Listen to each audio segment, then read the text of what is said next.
Une égalité est constituée de deux membres séparés par le symbole égal. Sur notre exemple, 5 fois 2 est le membre de gauche et 6 plus 4 est le membre de droite.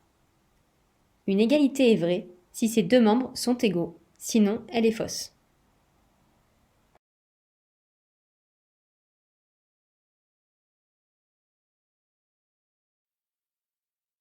L'égalité 5 fois 2 égale 6 plus 4 est donc vraie, car les deux membres valent 10. Il est facile de tester si une égalité est vraie ou fausse quand on connaît tous les nombres qui la composent. Voyons maintenant comment tester une égalité qui contient des lettres. On calcule d'abord le membre de gauche en remplaçant chaque lettre par la valeur donnée dans l'énoncé. Puis on calcule le membre de droite de la même manière. Si les deux résultats sont égaux, alors l'égalité est vraie. Sinon, elle est fausse.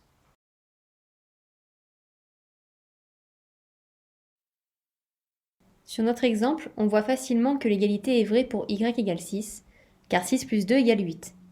Par contre, elle est fausse pour y égale 10, car 10 plus 2 égale 12 et non 8. On vient de voir qu'une égalité dans laquelle interviennent des expressions littérales peut être vraie pour certaines valeurs et fausse pour d'autres. Généralement, les valeurs à tester sont données dans l'énoncé et on n'a plus qu'à remplacer les variables par ces valeurs. Mais on peut aussi chercher les valeurs pour lesquelles l'égalité est vraie. Dans ce cas, on dit qu'on résout une équation.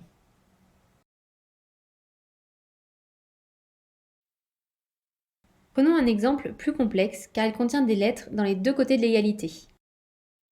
On va calculer séparément les deux membres de l'égalité en remplaçant y par 8 pour comparer les deux résultats à la fin.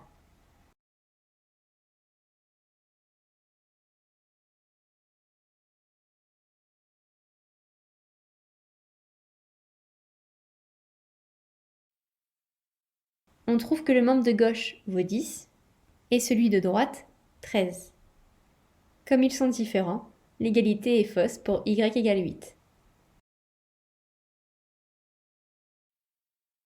Maintenant, testons l'égalité pour y égale 5.